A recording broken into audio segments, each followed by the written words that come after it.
Pemirsa, kita masih bersama Indonesia Lawyers Club. Sekarang giliran Johnson Panjaitan.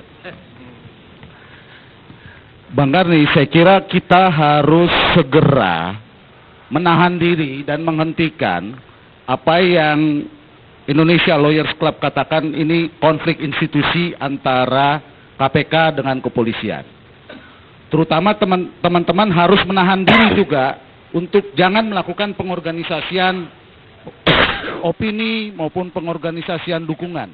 Karena bisa kita bayangkan kalau polisi sebagai penegak hukum sipil yang juga punya pegang senjata, mengorganisir juga seperti yang dilakukan oleh teman-teman di KPK. Apa jadinya kita semua ini? Sangat berbahaya menurut saya. Dan ini bisa panjang.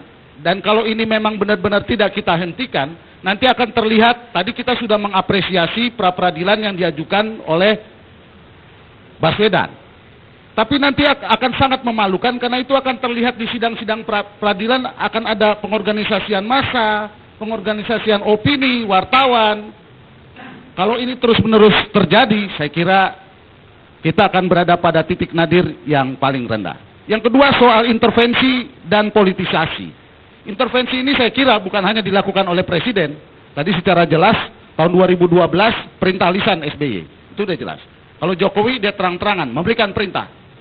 Tapi yang juga penting saya kira, ini terutama pada teman-teman polisi, pimpinan-pimpinannya jangan intervensi dong ke penyidik. Konsisten gitu loh. Jangan penyidiknya sudah keluarkan surat perintah penangkapan dan penahanan, tiba-tiba dirubah lagi karena ada intervensi daripada atasan-atasannya. Kalau memang dari awal mau begitu ya bicara, jangan dipermalukan gitu. Mari kita sama-sama jaga kewibawaan supaya penegakan hukum kita bagus.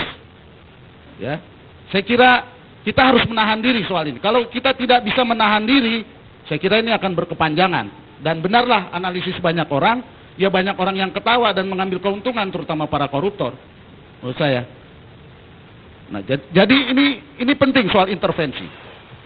Yang ketiga soal evaluasi. Jadi kalau ada polisi-polisi, termasuk juga KPK yang tidak benar melakukan penyiksaan, melakukan pelanggaran hukum, jangan lagi naik pangkat cepat.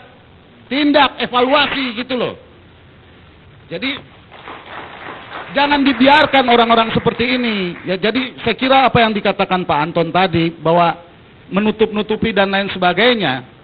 Ya saya menangani banyak kasus kan soal penyiksaan-penyiksaan seperti ini. Kasus politik juga ada, yang terakhir itu RMS sampai detasemen 88 dievaluasi kan. Jadi saya kira mari kita belajar lah. Cuma jangan diperpanjang konflik-konflik seperti ini menurut saya. Ya. Yang keempat saya kira mari kita perbaiki sistemnya.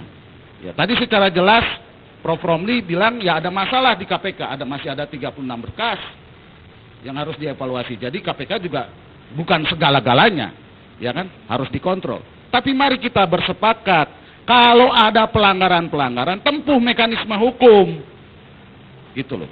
Jangan membangun kekuatan-kekuatan yang akhirnya seperti konflik institusi dan menyeret-nyeret kekuasaan yang paling tinggi untuk intervensi terhadap kekuasaan kehakiman, termasuk penyidik. Ini bisa rusak kita. Bukan cuma penyidik di kepolisian, saya kira juga di kejaksaan maupun di KPK, menurut saya.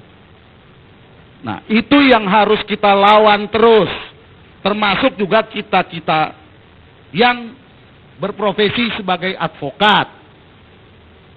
Saya kira itu poin penting yang bisa saya kemukakan, Pak Karni.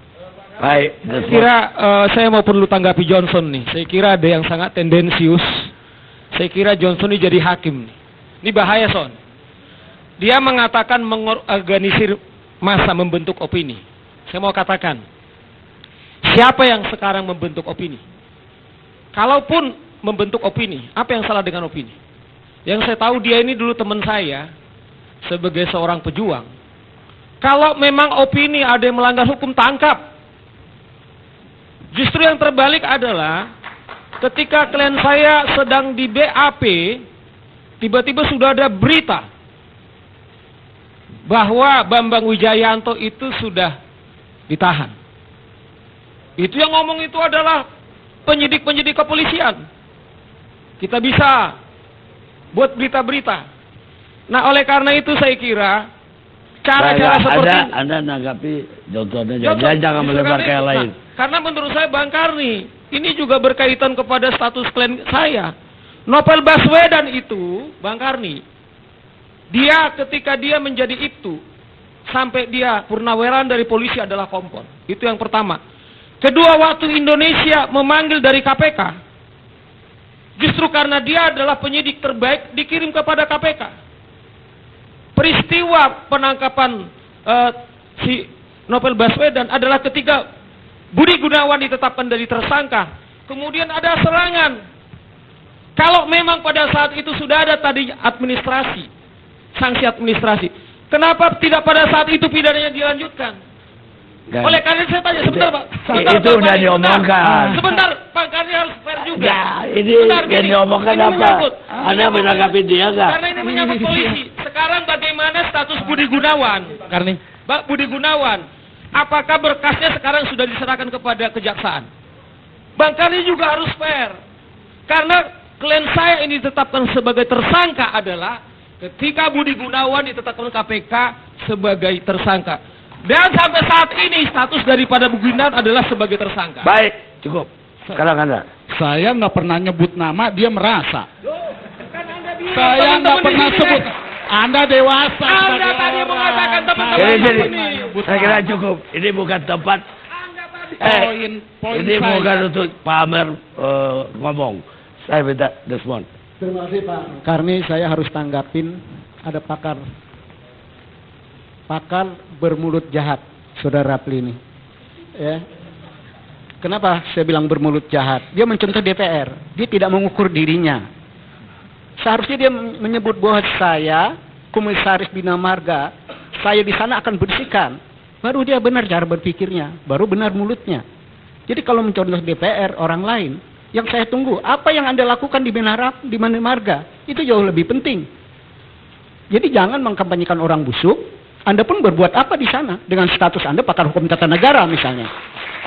Saya juga ragu kalau saya berbuat jahat seperti Saya kira Anda. ini bukan soal pribadi ya. Iya. DPR dalam arti umum tadi. Iya, tapi Jadi dia menyebut nama bukan- saya. Dia iya. menyebut nama saya. Dan dia juga Pak, dia juga nyebut nama. Nama Pak.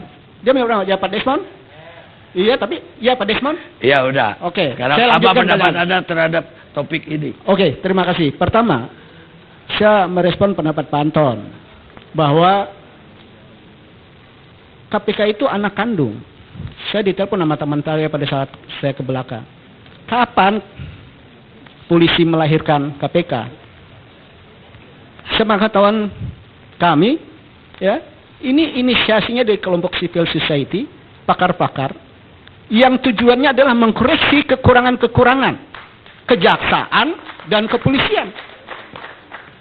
Dalam persoalan di sana ada ketidakberesan kepolisian dan kejaksaan. Jadi kalau ini lembaga kepolisian melahirkan KPK, saya malah bingung. Yang saya pahamin hari ini adalah lembaga kepolisian belajar atau mencontoh perilaku KPK dalam persoalan penanganan dan penegakan hukum. Misalnya, dikeluhkan sama saudara saya yang satu kepala sama, ya. Kalau orang hari ini bermasalah di KPK, yang ada ketidakadilan sebagai lawyer juga dirasakan bersama. Ya, proses penangkapan juga dirasakan bersama. Jadi yang saya pahami hari ini, apa yang dicontohkan oleh lembaga kepolisian hari ini adalah mengikuti yang dicontohkan oleh KPK. Jadi saya melihat bahwa, oh ini KPK ternyata contoh oleh kepolisian hari ini. Ini yang saya lihat. Yang selanjutnya saya melihat bahwa kasus-kasus yang berkaitan dengan sengketa ini, saya tidak melihatnya ini murni hukum. Kenapa?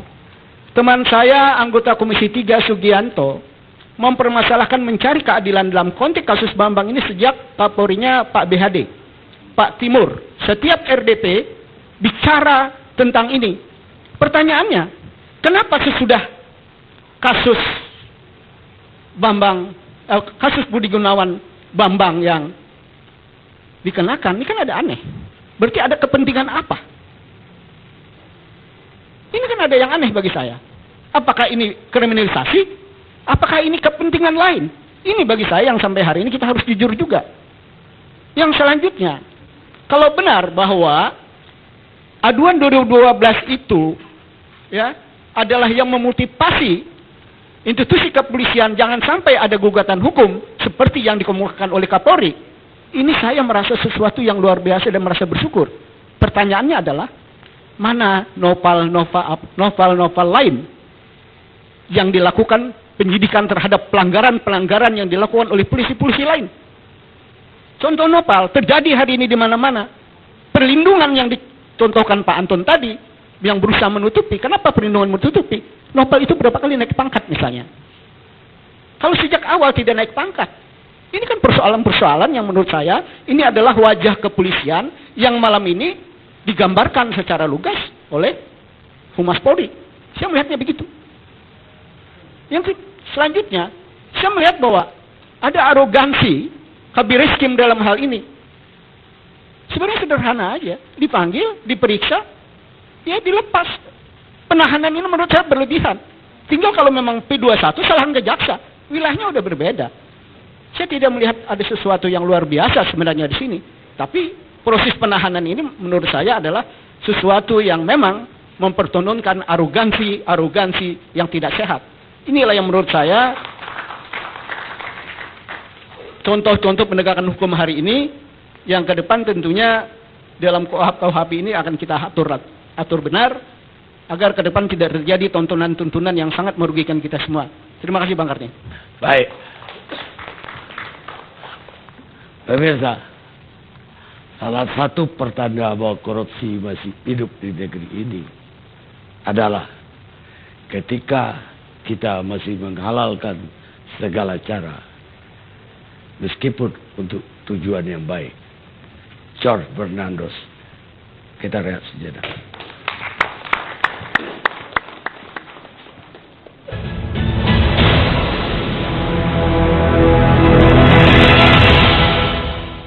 Omepro membantu mengurangi